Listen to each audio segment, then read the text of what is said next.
Ya, assalamualaikum warahmatullahi wabarakatuh. Bismillahirrahmanirrahim. Hamdan syakiran kama amar asyhadu an la ilaha illallah wa anna muhammadar rasulullah la nabiyya ba'da. Yang kami hormati Bapak Ibu guru SD Negeri Wonorejo 1 beserta staf-stafnya. Di sini saya selaku JGP Angkatan 9 Kabupaten Demak ingin memberikan sebuah pengalaman yang mungkin sudah saya terima dari perjalanan calon guru penggerak ini. Terima kasih untuk waktunya Bapak Ibu. Di sini saya akan memaparkan sebuah budaya positif yang mungkin yang sudah ada di sekolah kita ini dan nantinya akan kita kuatkan dengan model-model yang baru yang mungkin sudah saya peroleh di guru penggerak. Di sini ada diseminasi implementasi budaya positif di sekolah kita. Ya, langsung saja.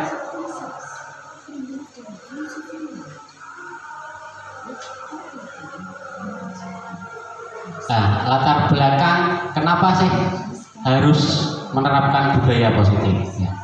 Penerapan budaya positif di sekolah itu merupakan salah satu upaya peningkatan kualitas pendidikan nasional. Penerapan budaya positif ini tidak bisa dilakukan tanpa ada dukungan dari semua elemen yang ada di sekolah. Artinya, di sini misalkan saya bekerja sendiri juga tanpa bantuan dari jenengan semua, saya tidak akan bisa. Saya itu cuma satu orang. Ketika sebuah organisasi itu terbentuk, tidak mungkin adanya sebuah kegiatan atau program itu jalan hanya dengan satu orang atau dua orang. Makanya di sini keterkaitan dukungan dari semua elemen yang ada di sekolah, termasuk dari jenengan Bapak Ibu guru, warga sekolah, dan yang lain-lain. Masuknya budaya asing tanpa filter yang sering kali ditiru oleh murid kita merupakan salah satu dari sekian banyak dampak merugikan dari munculnya kemajuan teknologi yang semakin pesat. Karakter murid menjadi negatif sebagai akibat pengaruh kemajuan teknologi tersebut. Ya, contohnya kita ketahui murid zaman sekarang itu banyak yang memegang smartphone ya. Penerapan budaya positif menanamkan kembali nilai-nilai karakter melalui penerapan budaya positif di sekolah merupakan salah satu cara yang tepat untuk mengatasi permasalahan ini.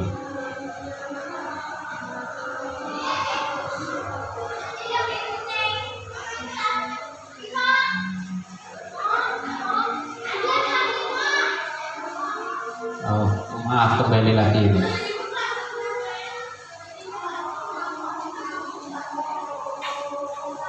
Budaya positif ini adalah nilai-nilai, keyakinan-keyakinan, dan kebiasaan-kebiasaan di sekolah yang berpihak pada murid agar murid dapat berkembang menjadi pribadi yang kritis, penuh hormat, dan bertanggung jawab.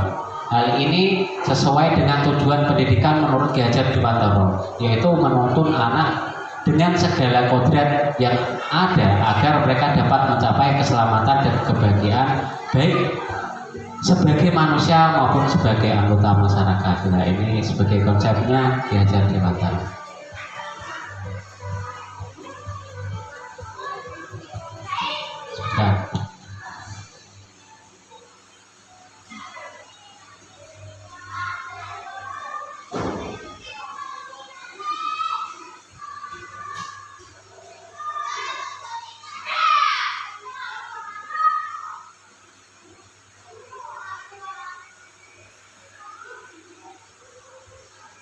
Ya, maaf Bapak Ibu guru, kita lanjutkan.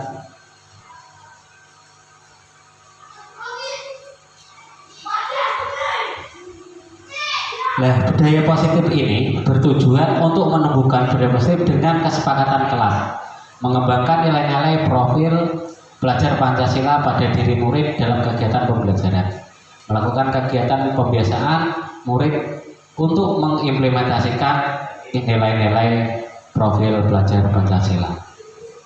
Ya, langsung saja.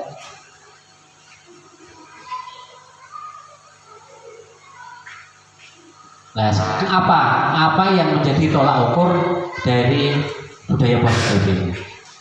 Yaitu murid mampu membuat kesepakatan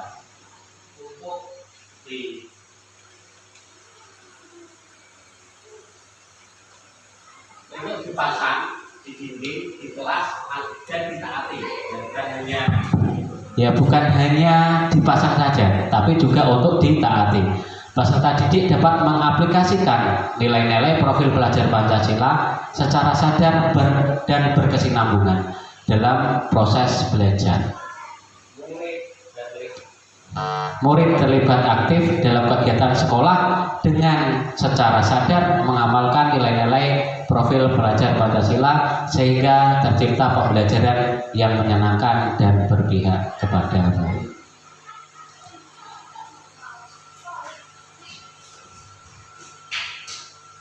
Ya, ini budaya positif yang sudah ada di sekolah kita ya. Salah satu nanti kita kuatkan dengan visi yang kemarin sudah saya paparkan kepada panjenengan semua. Dan nilai-nilai keyakinan dan kebiasaan-kebiasaan di sekolah yang prima murid dapat berkembang menjadi pribadi yang kritis, penuh hormat dan bertanggung jawab. Nah, di sini sebelum melanjutkan materi selanjutnya, ada sebuah pertanyaan pemantik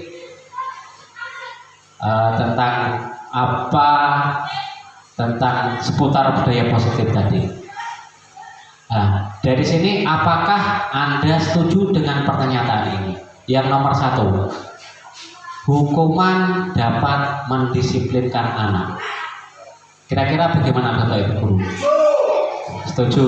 Yang lain tidak. Untuk yang tidak setuju, kenapa? Beri alasan Bu, coba Bu.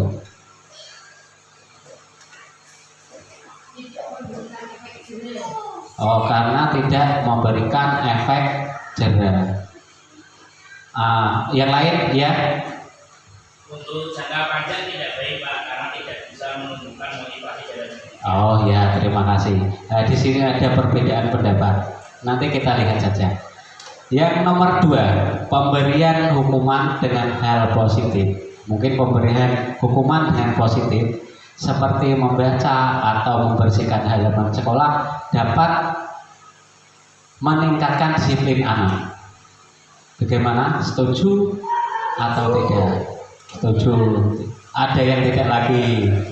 Ada yang setuju, ada yang tidak. Tidak, nanti kita lihat saja. Oh, masih satu lagi. Yang nomor 3, memberi penghargaan dapat meningkatkan motivasi belajar anak. Bagaimana Bapak Ibu? Setuju dengan pernyataan ini atau tidak? Setuju. Ya, rata-rata pasti setuju. Nanti ada materi yang akan kita bahas tentang semua yang ada di sini, oke? Kita lanjutkan saja.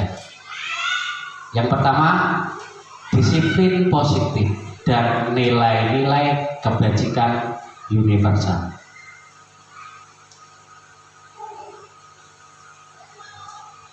Nah, sekarang konsep utama budaya positif, disiplin positif dan nilai kebijakan universal. Yang nomor 2, teori motivasi, hukuman dan penghargaan dan restitusi. Yang nomor 3, keyakinan kelas. Nomor 4, kebutuhan dasar manusia, dunia dan berkualitas. Nomor 5, restitusi, 5 kontrol dan 5 posisi kontrol. Selanjutnya restitusi merupakan segitiga dari restitusi. Nah, sekarang ini perubahan paradigma, kegiatan kepalan tangan, ya. Ada A dan B. Anda dan teman Anda sobeklah secari kertas kecil Tuliskan benda atau sesuatu yang sangat berharga untuk Anda.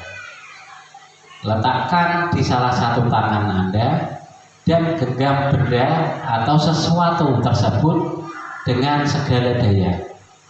Buatlah sebuah kepala. Teman Anda yang B akan mencoba dengan sekuat tenaga dengan berbagai cara untuk meminta Anda memberikan benda tersebut. B bisa membujuk, mengancam, menghadik, merayu, menyuap, apa saja agar dapat membuka kepala tangan Anda. Apa yang terjadi kita? Ketika ada si A dan si B, Anda dan teman Anda itu. Ya, lanjut ini. Dari ilusi kontrol. Ilusi guru mengontrol murid. Ilusi bahwa kritik dan membuat orang merasa bersalah dapat menguatkan karakter.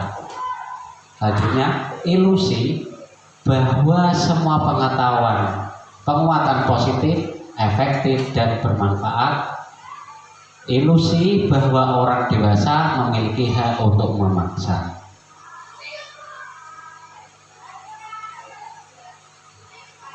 Disiplin positif dan nilai kebijakan universal tadi.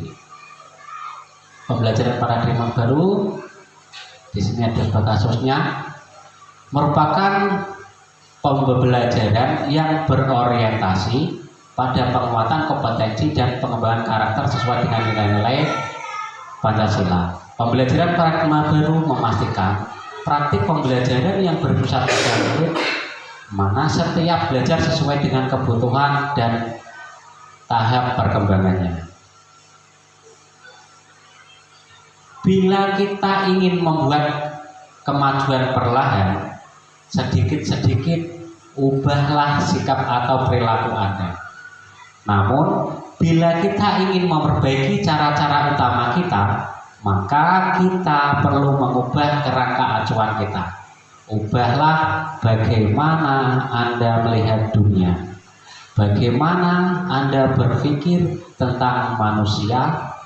Ubahlah paradigma Anda, skema pemahaman dan penjelasan aspek-aspek tertentu tentang realitas. Ini dari Stephen R. Covey.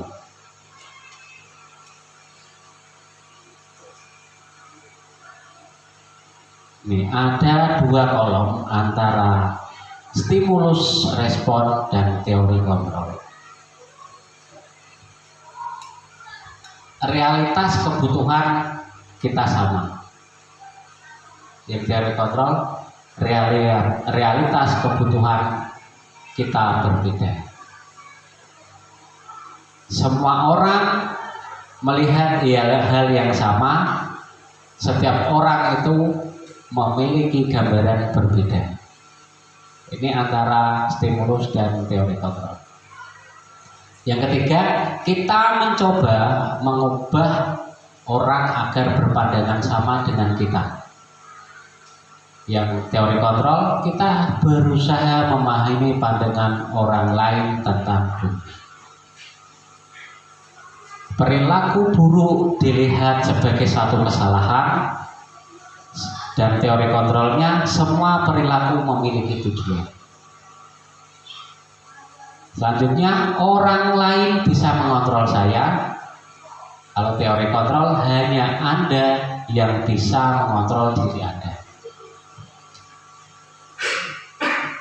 Pemaksaan ada pada saat bujukan gagal.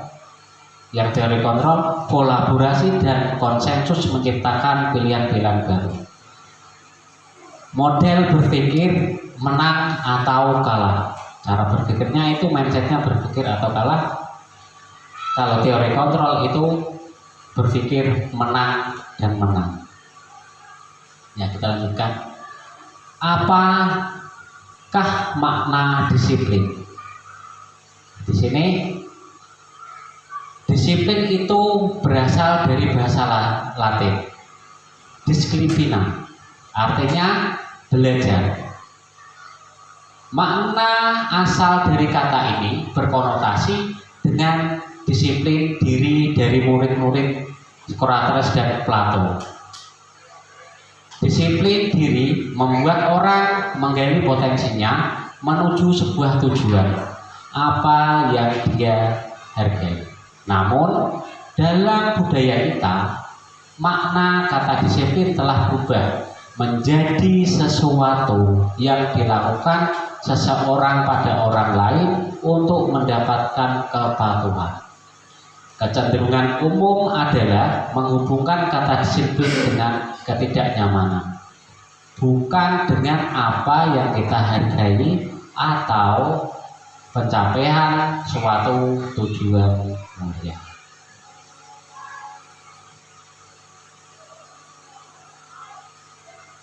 Disiplin. Di mana ada kemerdekaan, disitulah harus ada disiplin yang kuat. Sungguh pun disiplin itu bersifat self disiplin, yaitu kita sendiri yang mewajibkan kita dengan sekeras-kerasnya, tetapi itu sama saja. Sebab jikalau kita tidak cakap melakukan self disiplin, wajiblah penguasa lain mendisiplin diri kita. Dan peraturan demikian itulah harus ada di dalam suasana yang merdeka.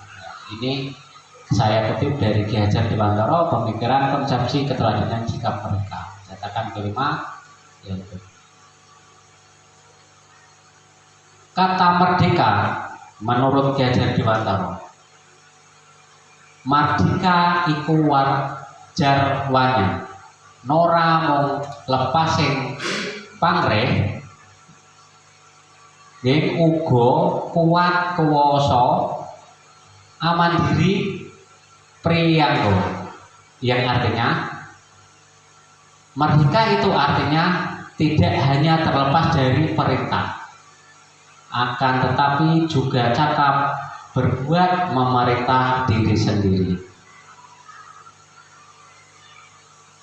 Sebagai pendidik, tujuan kita adalah menciptakan anak-anak yang memiliki disiplin diri, sehingga mereka bisa berperilaku dengan mengacu pada nilai-nilai kebajikan universal dan memiliki motivasi intrinsik bukan ekstrinsik.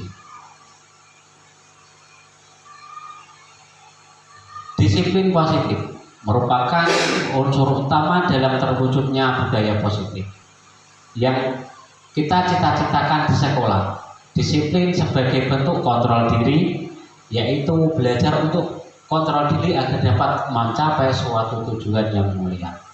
Tujuan mulia di sini mengacu pada nilai-nilai atau prinsip-prinsip mulia yang dianut seseorang. Kita namakan nilai-nilai tersebut sebagai nilai-nilai kebajikan, virtus, itu yang universal. Tujuan mulia dari penerapan disiplin positif adalah agar terbentuknya murid-murid yang berkarakter, berdisiplin, santun, jujur, peduli, bertanggung jawab, dan merupakan pembelajar sepanjang hayat sesuai dengan standar kompetensi kelulusan yang diharapkan. Nilai kebajikan, sifat-sifat positif manusia yang merupakan tujuan mulia yang ingin dicapai setiap individu. Salah satunya adalah nilai-nilai kebajikan yang ingin dicapai oleh setiap anak Indonesia yang kita kenal dengan profil pelajar Pancasila, yaitu beriman, bertakwa kepada Tuhan Yang Maha Esa, dan berakhlak mulia, mandiri, bernalar kritis, berkebinekaan global, gotong royong, dan kreatif. Contoh lain dari kebajikan.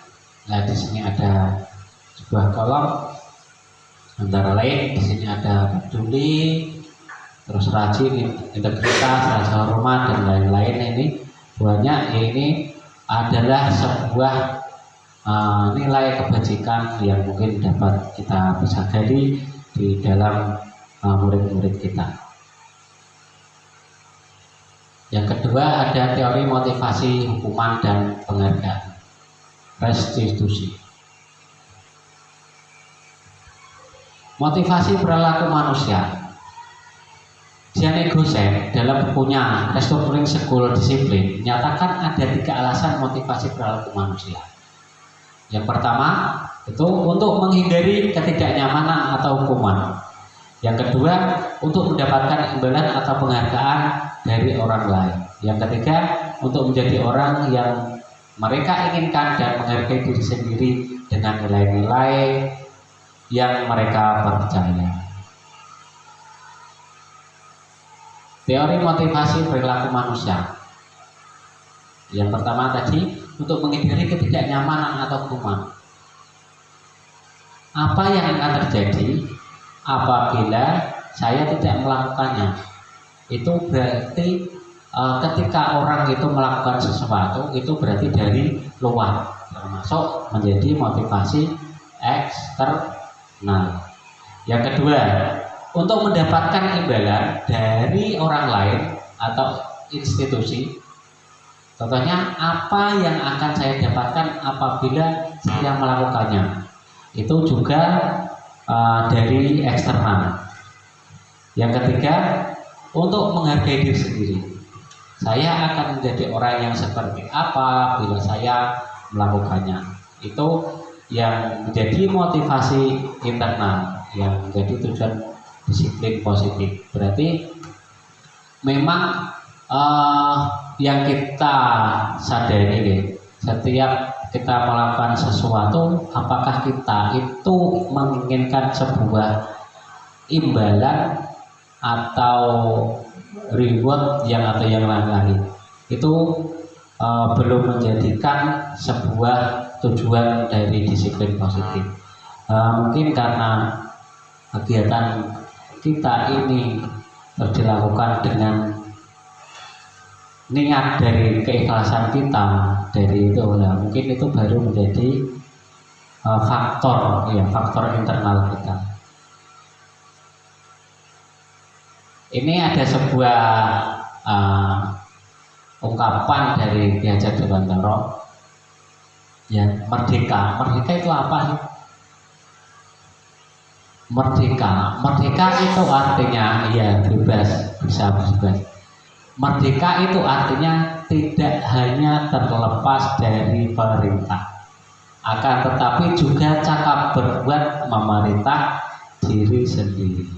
Artinya kita itu tidak terlepas dari perintah, tapi kita juga dapat memerintah diri kita sendiri. Oke. Lanjut. Sekarang kita akan membahas tentang restitusi. Apa itu restitusi? Restitusi adalah proses menciptakan kondisi, ya, bagi murid untuk memperbaiki kesalahan mereka. Proses menciptakan kondisi bagi murid untuk memperbaiki kesalahan mereka, sehingga mereka bisa kembali pada kelompok mereka dengan karakter yang lebih kuat. Restitusi juga merupakan proses kolaboratif yang mengajarkan murid untuk mencari solusi dari masalah mereka dan membantu murid berpikir tentang orang seperti apa yang mereka ingin tuju atau menjadi tujuan mereka, dan bagaimana mereka harus memperlakukan orang lain. Ya, ini dari Gosen.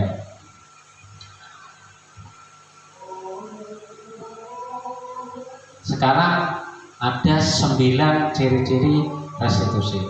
Nomor 1, bukan untuk menebus kesalahan, namun untuk belajar dari kesalahan. Yang kedua, memperbaiki hubungan. Yang nomor 3, tawaran bukan paksaan. 4, restitusi menuntun untuk melihat ke dalam diri. 5, restitusi mencari kebutuhan dasar yang mendasari tindakan. 6. Restitusi diri adalah cara yang paling baik. 7. Restitusi fokus pada karakter bukan tindakan. Nah, ini restitusi fokus pada solusi, poin pentingnya. 9. Restitusi mengembalikan murid yang berbuat salah pada kelompoknya.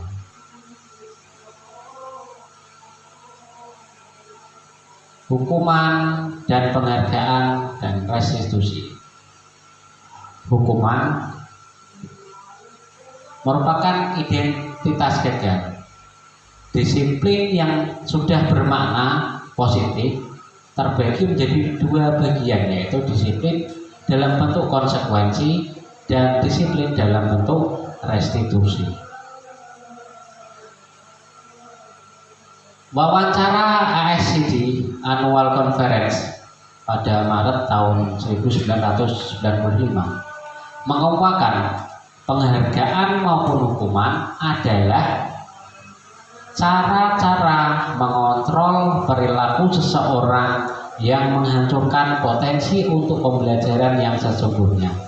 Menurutnya, tindakan memberikan penghargaan nilai sama dengan menghukum seseorang. Yang kedua ada restitusi, tadi sudah disinggung, adalah proses menciptakan kondisi bagi murid untuk memperbaiki kesalahan mereka sehingga mereka itu bisa kembali pada amal mereka dengan karakter yang lebih kuat.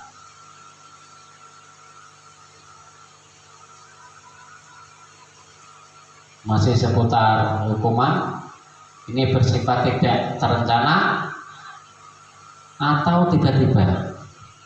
Anak atau murid tidak tahu apa yang akan terjadi dan tidak dilibatkan, sehingga hukuman ini bersifat satu arah dari pihak guru yang memberikan hukuman, dan murid hanya menerima sesuatu hukuman tanpa melalui satu kesepakatan atau pengarahan dari pihak guru, baik sebelum atau sesudahnya. Hukuman yang diberikan bisa berupa fisik maupun psikis. Murid atau anak disakiti oleh suatu perbuatan atau kata-kata. Yang kedua sekarang konsekuensi. Konsekuensi itu lebih terencana atau sudah ada kesepakatan, sudah dibahas dengan dan disetujui dengan murid dan gurunya. Umumnya bentuk dari konsekuensi ini dibuat oleh pihak guru atau sekolah, dan murid sudah mengetahui sebelumnya konsekuensi yang akan diterima bila ada pelanggaran. Ya, contohnya misalkan ketika murid tidak memakai topi atau dasi saat upacara, itu biasanya sudah ada kesepakatan dengan sekolahan yang menentukan konsekuensinya apa apabila murid itu tersebut melanggar kesepakatan yang sudah ada. Yang ketiga ada restitusi.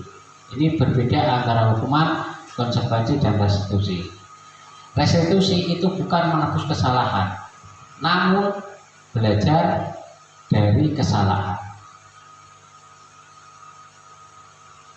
Restitusi itu memperbaiki hubungan. Yang ketiga, restitusi adalah tawaran bukan paksaan. Jadi mereka, murid kita itu membuat kesepakatan yang sudah dibuat nanti menjadi kata-kata yang positif dan akhirnya akan dijadikan kelas. Itu salah satu dari langkah-langkah restitusi. Restitusi menuntut untuk melibatkan ke dalam diri. Konsep disiplin dengan identitas gagal. Hukuman, pasti ya, hukuman itu sesuatu yang menyakitkan dan harus terjadi. Ketika siswa kita itu mendapat hukuman, mereka merasa tidak nyaman, ya. Terus korban itu mendapatkan keadilan, dan murid atau anak didik kita itu akan merasa tersakiti. penghargaan. Yang berikut, tidak efektif, merusak hubungan, mengurangi ketepatan, menurunkan kualitas, mematikan kreativitas, dan sifatnya lebih menghukum.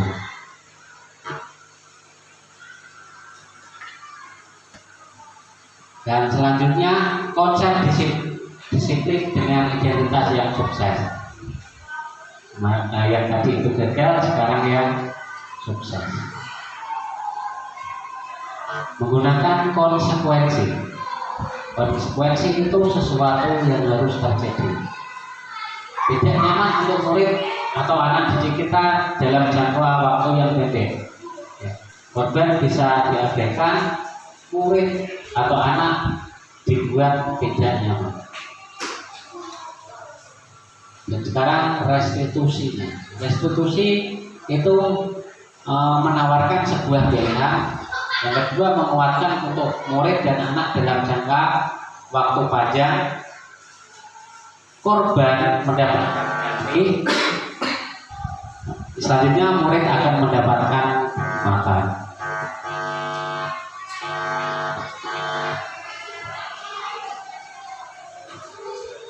Nah, sekarang di sini ada sebuah pilihan antara hukuman atau konsekuensi. Ini bisa kita cermati bersama. Kita bedakan manakah yang termasuk hukuman dan manakah yang termasuk konsekuensi. Ya. Pertama, mencatat 100 kali di dalam buku kalimat, saya tidak akan terlambat lagi karena terlambat sekolah. Bagaimana Bapak Ibu? Hukuman. Termasuk itu hukuman. Terus yang kedua, lari mengelilingi lapangan basket 2 kali karena terlambat 10 menit untuk pelajaran PCOK. Konsekuensi. Yang ketiga, membersihkan coretan yang dibuatnya di meja tulis. Konsekuensi. Ya, karena.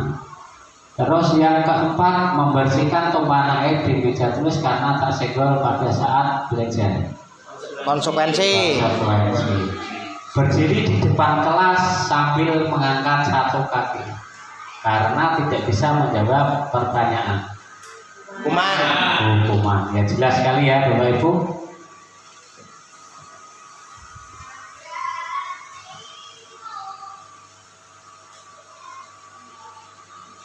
Lanjut, keyakinan kelas.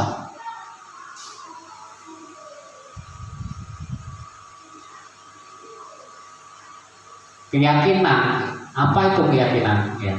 Keyakinan itu nilai-nilai kebajikan universal yang disepakati secara tersirat dan tersurat, lepas dari latar belakang antara suku, negara, bahasa, agama, ras, dan lain-lain. Seorang akan lebih tergerak dan bersemangat untuk menjalankan keyakinannya daripada hanya sekedar mengikuti serangkaian peraturan tertulis tanpa makna. Murid-murid pun demikian.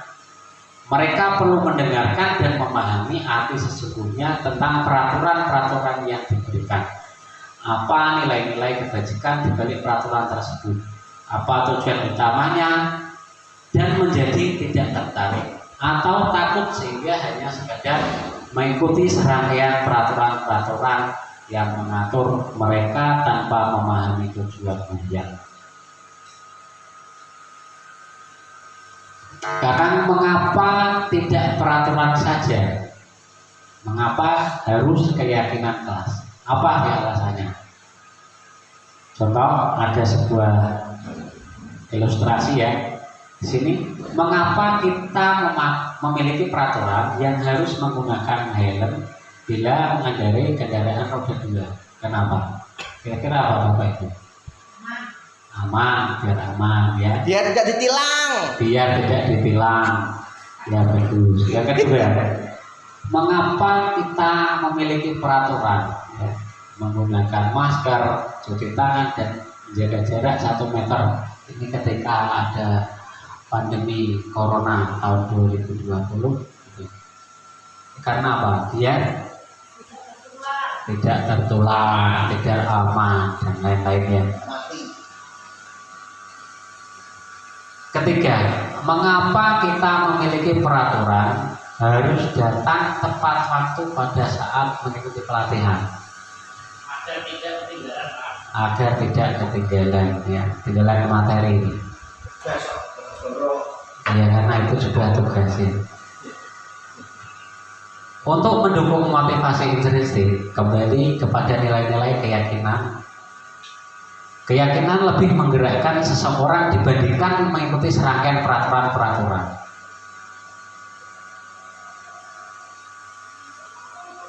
Nah, kegiatan membuat keyakinan kelas. Yang pertama ya, orientasi kepada siswa tentang pentingnya kesepakatan kelas bagi kelancaran proses pembelajaran. Tentunya kita semua sudah membuat kesepakatan di kelas kita masing-masing. 2, menyepakati waktu diskusi kelas wajib dilakukan. Guru memimpin diskusi terkait kesepakatan. Guru menampung ide, gagasan maupun masukan terkait dengan hal yang akan disampaikan. 3, umpan balik harus dilaksanakan. 4, hasil diskusi disimpulkan. Terus konsekuensi jika ada kesepakatan yang dilanggar perlu diputuskan. Selanjutnya, mengevaluasi kembali kesepakatan. Hasil keyakinan kelas yang telah disepakati dengan siswa wajib disosialisasikan ya. Seperti yang sudah kita lakukan, kita membuat kesepakatan kelas dan mengevaluasi dari kesepakatan yang sudah ada, kemudian kita sosialisasikan saat pagi hari, saat melakukan pembiasaan di kelas kita, di halaman kita. Nah, ini perbedaan antara peraturan dan keyakinan kelas. Kalau peraturan itu menuntut ya, menuntut selalu kembalikan buku ke tempatnya. Kalau menjadi kalimat positifnya itu di keyakinan kelas itu menjadi tanggung jawab. Yang kedua, dilarang mengganggu orang lain. Ya, pasti ada kata-kata peraturan ya, ada kata-kata yang harus ditegaskan dalam peraturan. Dilarang mengganggu orang lain. Kalau keyakinan kelas menjadi kalimat positifnya menghormati orang lain. Yang peraturan yang ketiga, hadir di sekolah 15 menit sebelum pembelajaran dimulai. Ini masuk dalam menghormati orang lain dan berkomitmen, lebihnya berkomitmen tepatnya. Yang keempat, dilarang melakukan kekerasan. Dalam kalimat positifnya itu antara menjadi keselamatan ya, keselamatan. Selanjutnya, dilarang menggunakan narkoba, itu masuk dalam kalimat positifnya menjadi kesehatan. Bergantian atau menunggu giliran. Yang keyakinan kelas menghormati orang lain dalam arti bersabar. Yang selanjutnya ada gunakan masker, ini masuk kalimat positif kesehatan dan keselamatan. Jangan berlari di kelas atau koridor, itu sebuah keselamatan atau keamanan. Penambahan materi pada dihukum oleh penghargaan. Yang semula ada 5 unsur atau hasil riset menjadi 8. Yang pertama, pengaruh jangka pendek dan jangka panjang. Yang kedua, penghargaan itu menghukum. Yang ketiga, penghargaan mengurangi ketepatan. Yang keempat, penghargaan tidak efektif. Yang kelima, penghargaan merusak hubungan. Yang Penghargaan menurunkan kualitas. Yang ketujuh, penghargaan mematikan kreativitas. Dan ini yang kedelapan, penghargaan mengurangi motivasi intrinsik. Bentuk program kebajikan, ya, sebuah apresiasi. Dalam memberikan apresiasi atau pengakuan perlu diingat ada beberapa hal. Yang pertama, memberi pengakuan secara khusus kepada anak didik kita misalkan. Yang kedua, memberi pengakuan secara pribadi. Yang ketiga, memberi pengakuan kepada semua murid secara bergantian. Yang keempat, memberi pengakuan secara konsisten. Yang kelima, fokus pada proses, ya. Memang dalam pendidikan di Indonesia, ya, secara umum, ya, kita ketahui fokus tujuannya itu hanya kepada hasil. Kalau seperti di negara-negara yang sudah maju seperti Finlandia dan yang lain-lain, itu negara yang sudah maju tentang pendidikannya, itu memang orientasinya pada prosesnya. Ya, lanjut. Contoh pengakuan atau apresiasi kebajikan. Kalimat pembuka, kemarin saya perhatikan bla bla bla bla bla. Terus nilai kebajikan, rasa empatimu besar sekali. Dari situasi pada saat menolong murid baru di kelas kita. Yang kedua, saya menghargai. Nilai kebajikannya apa? Jadi kepedulianmu dalam kondisi atau situasi pada saat kamu membantu teman-temanmu di tugas kelompok. Terus ada terima kasih untuk. Nilai kebajikannya adalah rasa tanggung jawabmu pada kondisi pada saat kamu memungut kertas-kertas yang berserakan di lantai.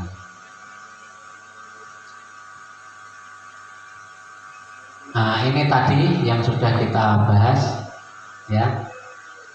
Tadi mencatat 100 kali, ya, itu termasuk hukuman. Betul, ya, lari mengelilingi basket. Ini, ya, kalau yang tadi yang mengelilingi basket karena terlambat 10 menit jadi konsekuensi, itu benar, ya. Menggantikan kertas yang dicoret-coret sebuah konsekuensi. Membersihkan tumpahan meja karena tersenggol pada belajar, konsekuensi. Murid disuruh menekan sepatu seharian di sekolah karena tidak menekan sepatu hitam, itu sebuah hukuman. Ya, perbedaan hukuman dan konsekuensi. Hukuman itu sesuatu yang menyakitkan dan harus terjadi. Kalau konsekuensi itu harus terjadi, itu konsekuensinya. Yang kedua, membuat anak sakit fisik maupun hati dalam jangka untuk waktu yang lama. Membuat anak merasa tidak nyaman dalam jangka waktu yang pendek.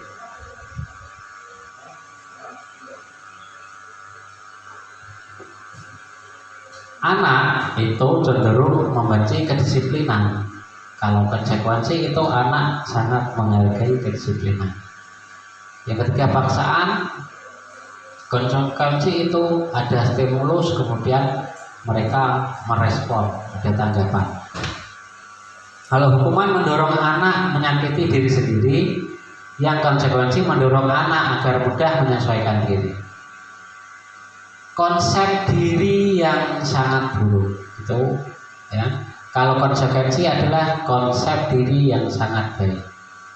Hukuman, anak belajar untuk menyembunyikan kesalahan. Yang konsekuensi, anak belajar untuk mematuhi peraturan. Hukuman itu akan merasa marah, merasa bersalah, dipermalukan, merasa tidak dihargai. Kalau konsekuensi itu kehilangan hak, dibuat tidak nyaman, diasingkan untuk sementara atau time out.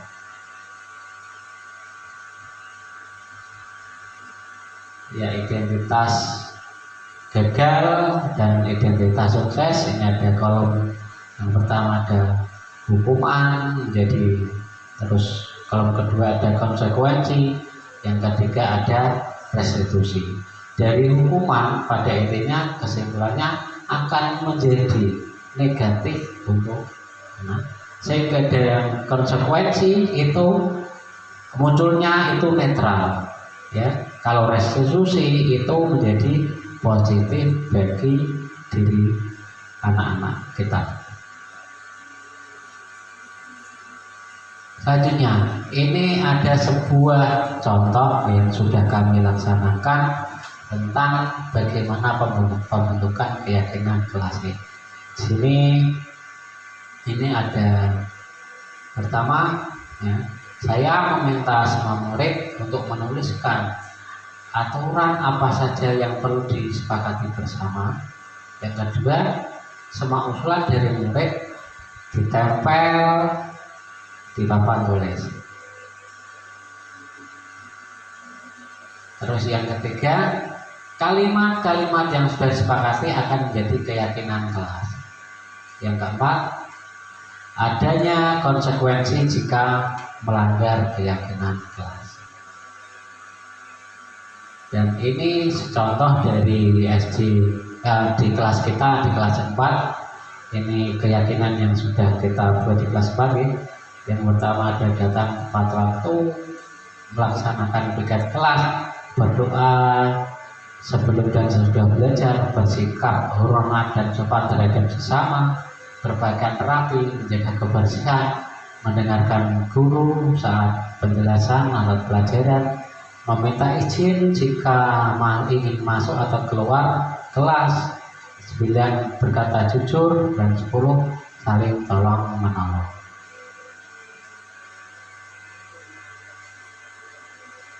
Kebutuhan dasar manusia ya, kebutuhan apa saja sih yang menjadi kebutuhan dasar manusia ya. Yang pertama yaitu kebutuhan bertahan hidup, survival. Yang kedua kasih sayang dan rasa diterima, love and belonging.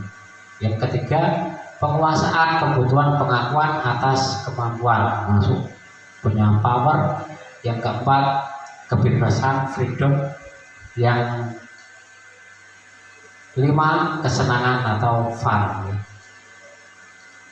Nah, ini ada 5 tabel dari kebutuhan dasar manusia. Sekarang ada sebuah pertanyaan.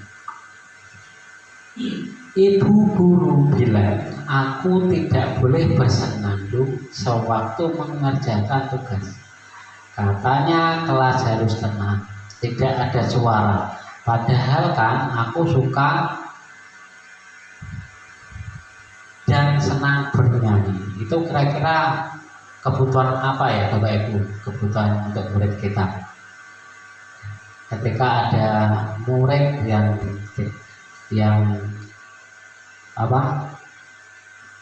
bersenandung saat mengerjakan tugas, diharapkan kan kalau kita mengerjakan tugas itu tenang. Oh iya, ini termasuk kebutuhan ya fun ya, kesenangan.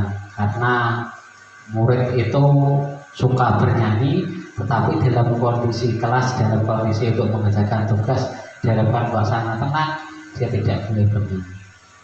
Yang kedua, ibu guru tidak menyapaku hari ini, padahal aku pakai jepit rambut baru. Itu termasuk kebutuhan apa? Ingin diterima. Ya, ingin diterima.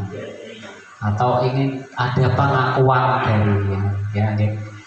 Yang ketiga, aku bosan, masa belajarnya cuma gitu-gitu aja, dengerin ibu guru aja. Itu kebutuhan, termasuk kebutuhan apa? Nah ini kebutuhan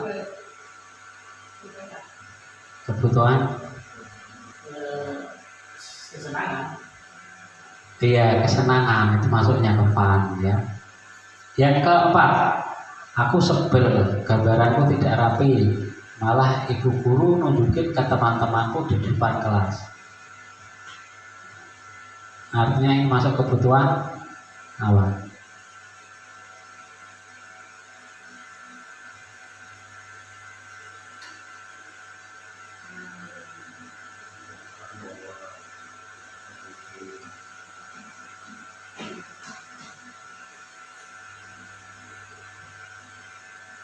Ya ini masuknya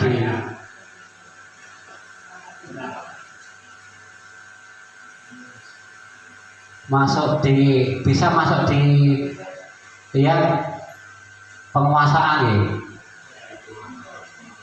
Iya, karena tadi ya atas kemampuannya yang kurang malah ditunjukkan kepada teman-temannya.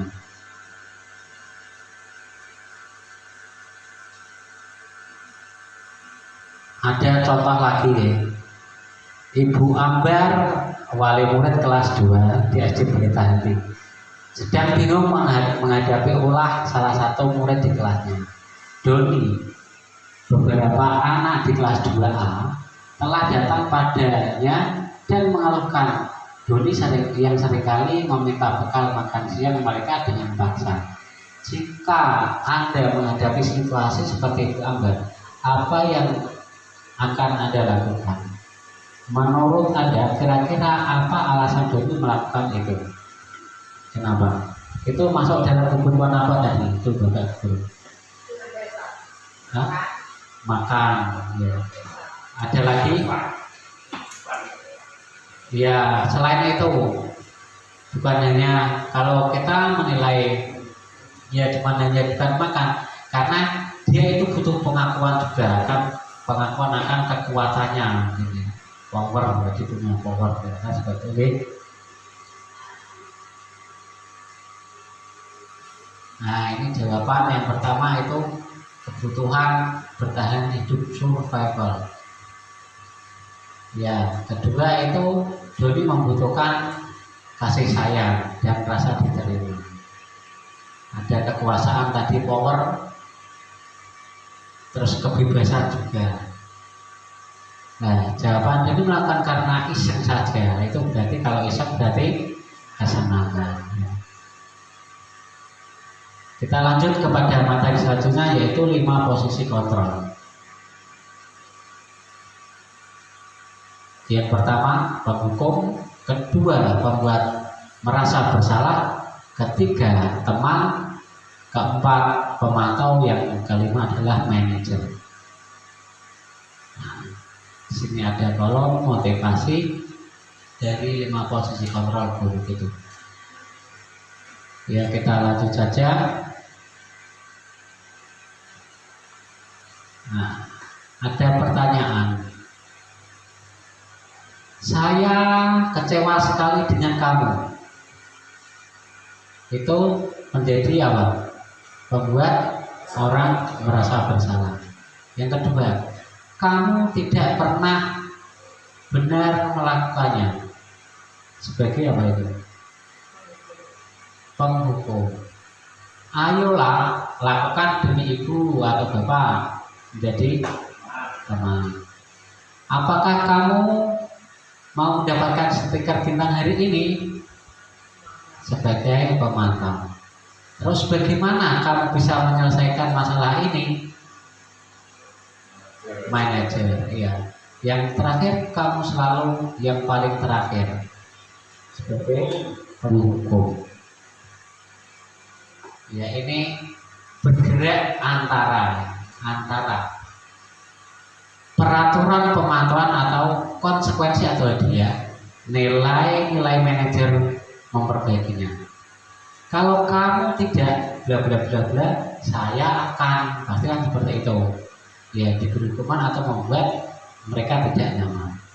Terus kalau kamu yakin bagaimana memperbaiki masalah ini, berarti cara mencari solusi untuk memperbaikinya, dia berdua mendapatkan apa yang siswa butuhkan.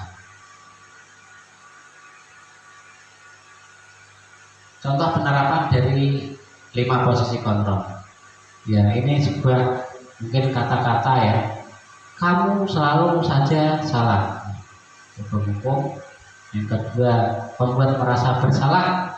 Berapa kali Bapak harus memberitahu kamu ya. Nah, yang ketiga ada teman, ya sudahlah. Nah kali ini tidak apa-apa, nanti ibu atau bapak bantu bereskan. Yang keempat pemantau, sanksi atau konsekuensinya apa. Yang terakhir ada manajer, apa rencana kamu untuk memperbaiki hal ini. Ya, langsung kita ke materi segitiga restitusi.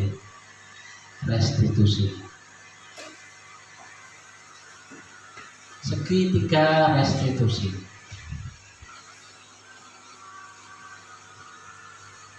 Tentunya ada sebuah misalkan kasus pada diri anak kita. Kita tidak lagi akan menggunakan sebuah reward dan punishment kalau kita sudah mengetahui dari materi segitiga restitusi. Yang pertama ada memvalidasi tindakan yang salah, terus menanyakan keyakinan, yang ketiga menstabilkan identitas. Ya, contoh kemarin pada murid kita kelas 6, ya ini ada murid yang tidak mengerjakan PR. Kemudian saya tanya kenapa kok tidak mengerjakan PR, ternyata dia itu kecapean, kemudian ketiduran karena dia itu di sekolah madrasah sorenya itu ada sebuah lomba. Jadi ketika sudah sampai rumah, si Ananda Fitri ini kecapean, kemudian tiduran dan lupa mengerjakan PR. Pada awalnya kok tak terlihat anak itu kok murung, kok diam saja. Kenapa saya dekati, ternyata tidak mengerjakan PR. Setelah kita berbincang dengan menggunakan segitiga restitusi, akhirnya kita dapat mencari alasan kenapa dia melakukan kesalahan apa, terus kemudian kita cari solusinya bersama-sama.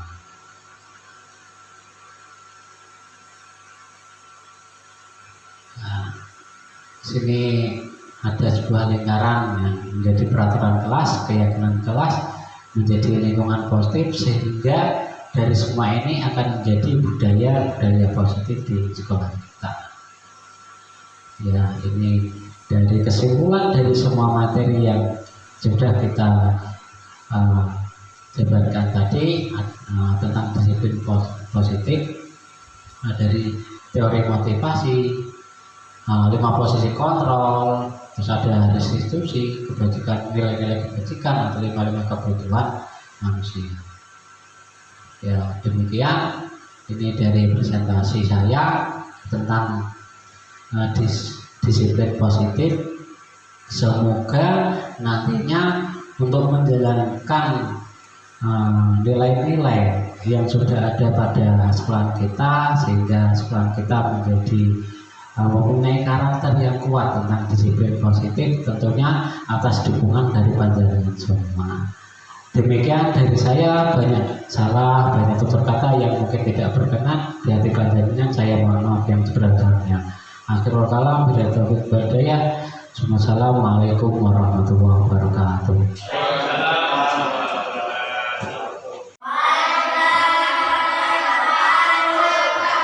Selamat pagi. Semangat pagi.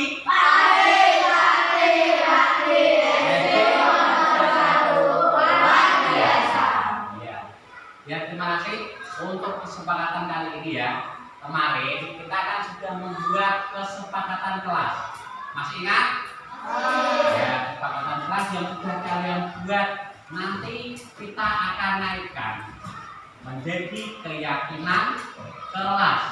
Ya, dari kesepakatan yang sudah kita buat kemarin, dan nanti akan menjadi keyakinan kelas yang akan kita laksanakan sampai kalian naik kelas lagi. Paham ya? Ya, nanti saya akan berikan ini kertas kertas ya berwarna-warna, kalian nanti akan menulis sesuai dengan keinginan kalian ya. Semuanya nanti bebas menulis apa saja. Ingin menjadikan kelas ini tuh seperti apa, itu terserah kalian ya, bebas ya. Misalkan kalian ingin menjadi kelas ini bersih, ya caranya bagaimana? Ya tergantung kalian sendiri. Dan nantinya dari keyakinan kelas itu kita akan sepakati bersama, kita akan laksanakan bersama, kita jaga bersama, dan tidak boleh dilanggar. Itu ya, kita harus dari keyakinan itu kita harus sepakati bersama. Paham ya?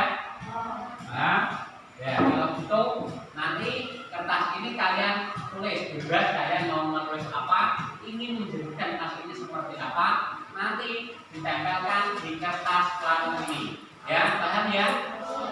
Ya, untuk itu untuk Mas Said bisa membantu saya membagikan kertas ini. Silakan.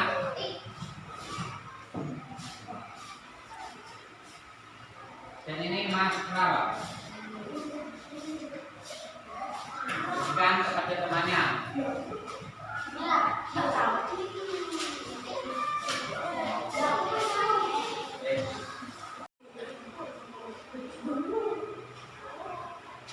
Ya.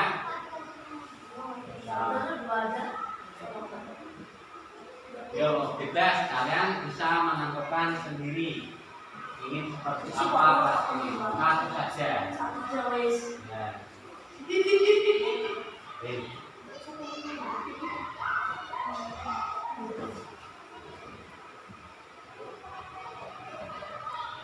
Ya.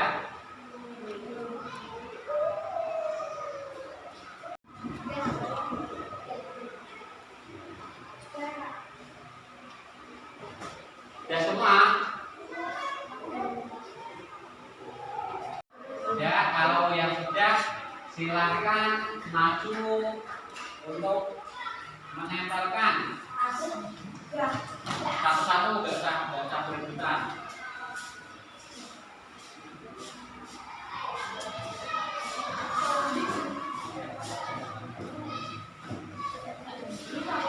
Ayo maju.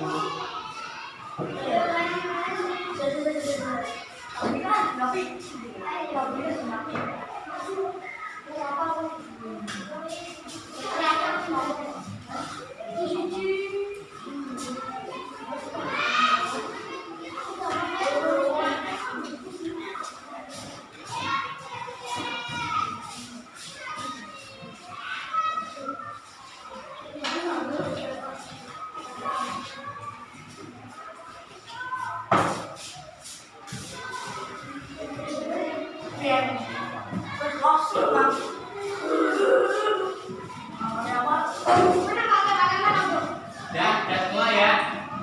Udah semua? Dan ini ada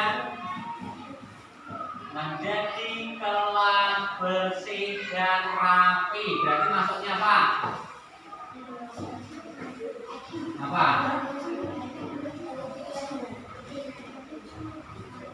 Bersih dan rapi berarti kebersihan.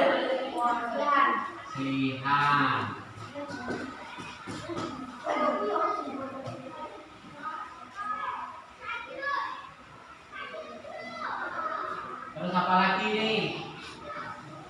Indah sama dengan kebersihan. Terus ini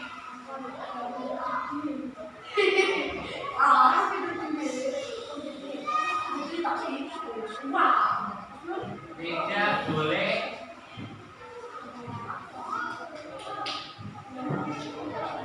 makan ya.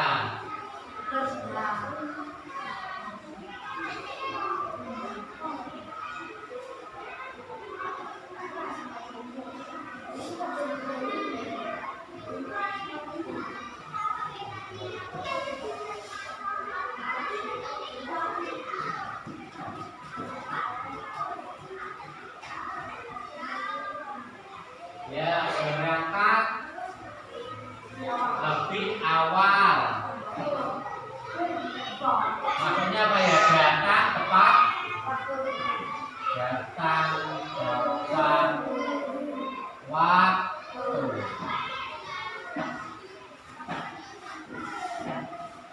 Tidak ada bullying, berarti saling menghormati.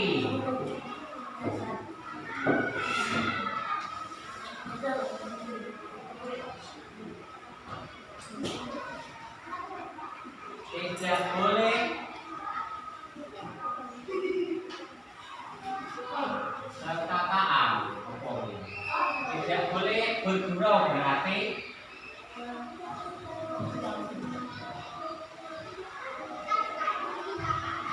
ya sama, ini saling menghormati. Tidak berbohong kepada bapak ibu guru dan harus sopan santun. Ini masuk saling menghormati dan berkata jujur.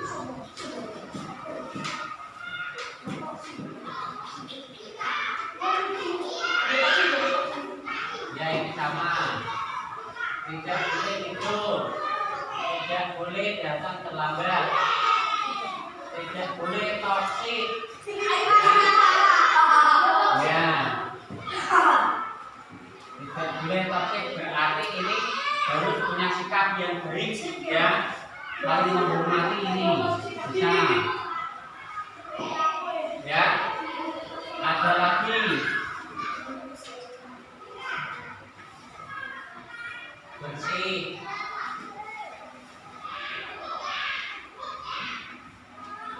Terus ada lagi melaksanakan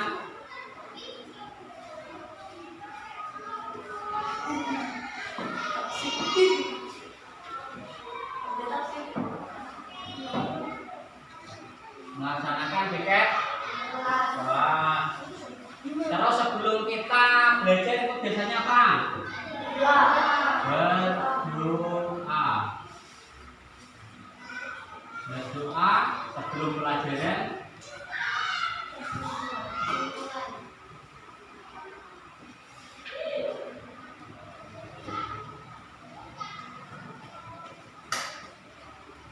Dan akhir pelajaran.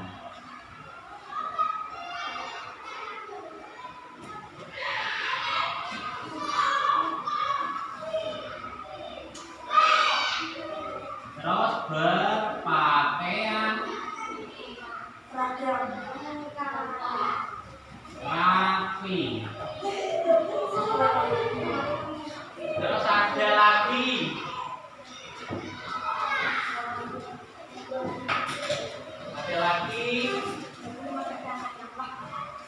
ini, tolong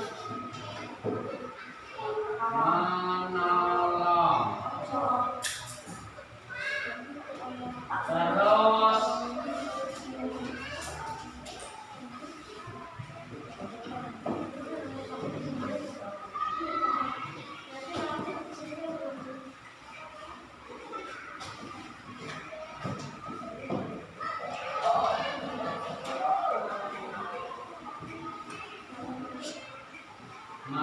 mendengarkan penjelasan guru. Terus ini ada tidak boleh tidur dan makan, ya.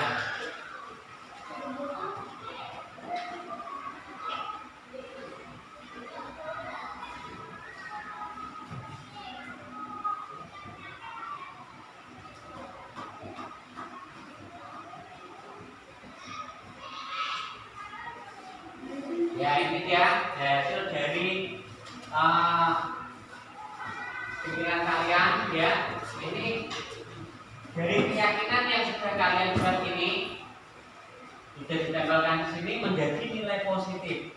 Nah, poin-poinnya di sini ada 10. Dan ini kalian yang membuat sendiri, kalian harus yang melaksanakan. Ya, paham ya?